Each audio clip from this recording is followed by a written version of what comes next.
YouTube, my name is Mariah. Welcome back to another one of Party Thieves videos.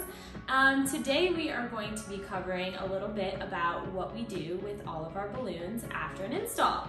So if you're like me or like most people, what I used to do is I used to pop all my balloons after an install, which is also really heartbreaking. All of that hard work, all of that effort that you take to make that piece of art, to make that garland, balloon wall, whatever, and then you have to go and pop it like a day or two later. It's sad. And it's kind of wasteful. So what I recommend doing is reusing those balloons. You can go back, collect all your balloons from your install. You can actually deconstruct it, take it apart, take all those balloons apart. You can use those balloons that are already inflated to practice. You could make more content.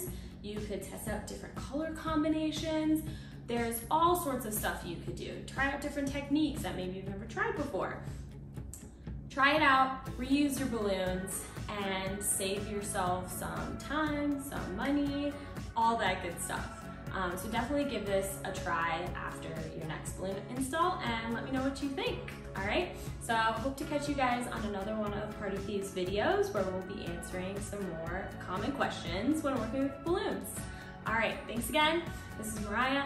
Comment anything below if you have any questions or anything you'd like to see. Make sure you leave us a like and of course give us a subscribe. That way you can check us out next time we post a video. All right, see ya.